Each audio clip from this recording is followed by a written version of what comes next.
and welcome to the Empowerment Zone.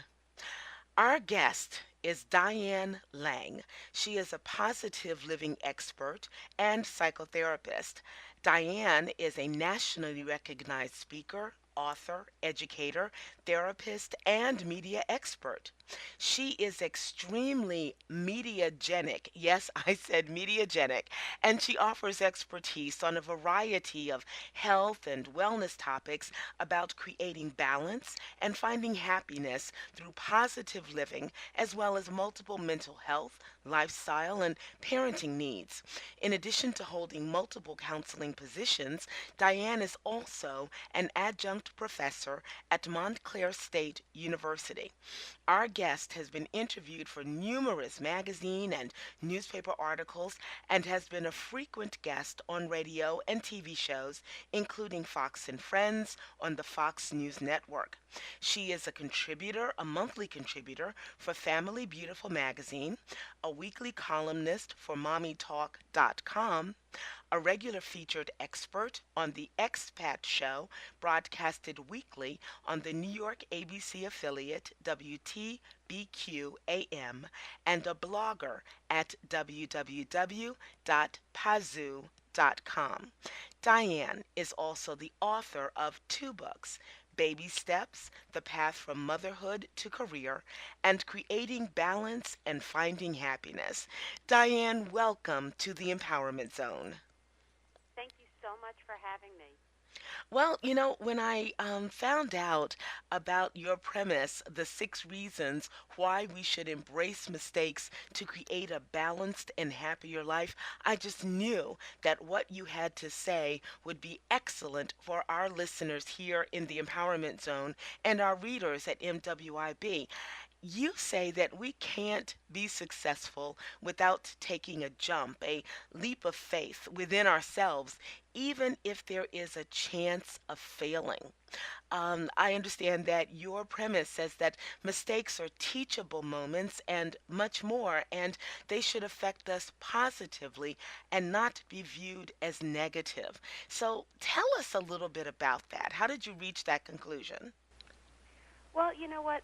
I do a lot of parenting workshops as well, and I was talking to parents about mistakes and teaching your kids that it's okay to make a mistake because if we don't allow them to make the mistakes, then they're never going to learn or they're going to have a fear of trying. And we know the most successful, happy people take risks, even if they're little small steps, even if it's just adding like a variety into your life, trying some new type of food or trying a new restaurant or any of those little small baby steps. Those really make us happier. So when people actually take that leap of faith or take a chance and make a mistake, they can actually start realizing that they can make it through anything. And even if that, didn't work out and it didn't happen the way they wanted it to, it usually leads you into the right direction of where you want to go. And it also gives you that sense of accomplishment for trying.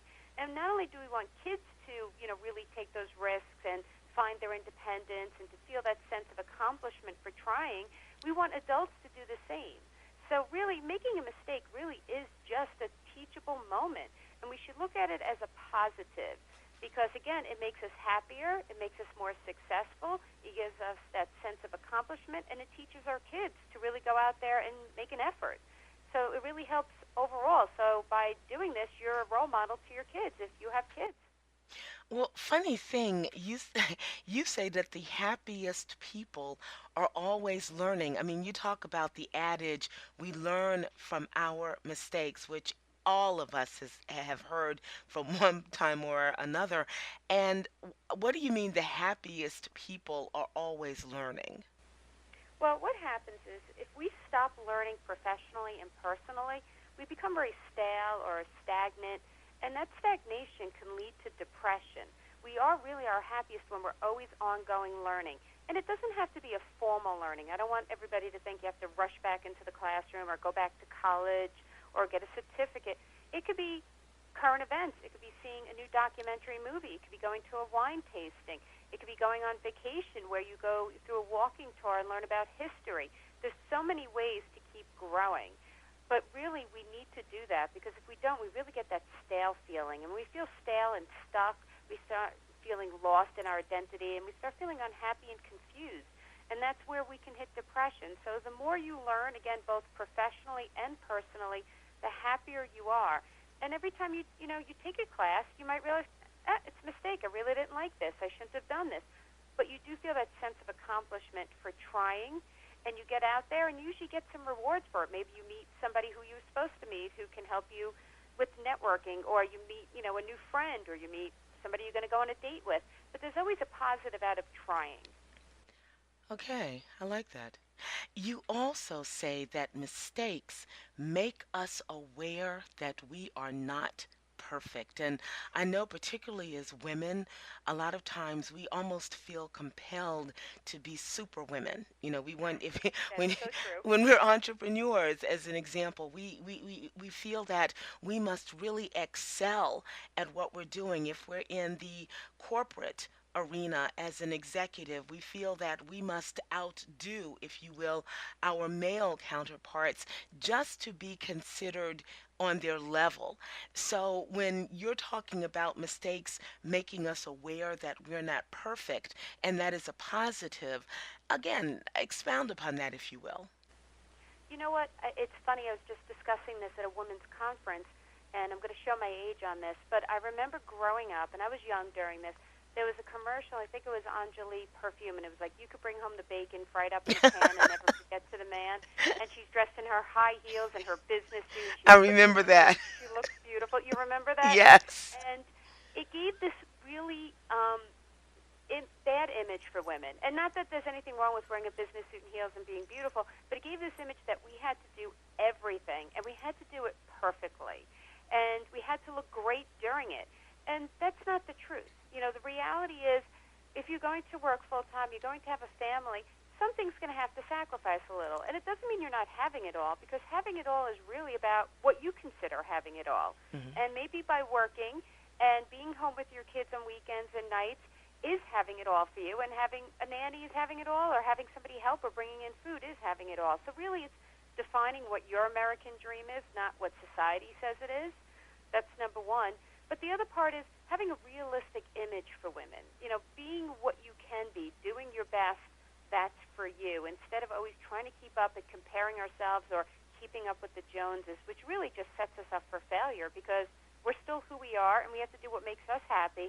And if we just follow society or other people and compare ourselves, we're never going to be that person. So it's really just a waste of time and energy to even try it that way. So you're saying just be the best person that we are supposed to be, not according to someone else's ideal of perfection. It really is. I have a lot of moms who always ask me, should I go back to work? They had kids, and maybe they took off the maternity leave, or they took off for a year, and they're trying to make that decision. Should I re-enter the workforce? And I always say to them, do what makes you the happiest. If you're going to be happier going back to work, whether it's full-time or part-time, then you should do that, because when you're happy, your family's happy. Happy parents, happy kids. Your kids actually see you, and they are visual learners. So you could say you're happy and use all these words, but if you're not feeling happy and you're not expressing the happiness through your nonverbals, through your motions, your facial expressions, hand gestures, tone of voice, the whole thing, kids will pick it up, because, again, they're visual learners. So when you're happy, it affects everybody around you in a positive way. So you really want to do the best that you can for you. And I think that, when you're doing what makes you happy, you're a great role model again. I like that I work and have a family, and I think it teaches my daughter that you can have it all if that's what you choose. It teaches a great work ethic. It teaches to work hard, and it teaches a value for your money and your time. So it really is a positive. Wow. Here's another thing that I really like, and I think it's going to really resonate with the entrepreneurs in the audience, and that is you say that mistakes mean that we are taking risks, and people who take risks are generally happy people. And Yes. to me, it's when you have a vision and you really are going to pursue that vision. It's a dream, it's a goal, and it makes you happy going after that, and visualizing yourself achieving what it is that you see, even if no one else sees it. And you are bound to make mistakes, But somehow inside you do feel happy because you know that every time you may fail in the eyes of the world, you know you're getting just that step closer to what it is that you're going to achieve.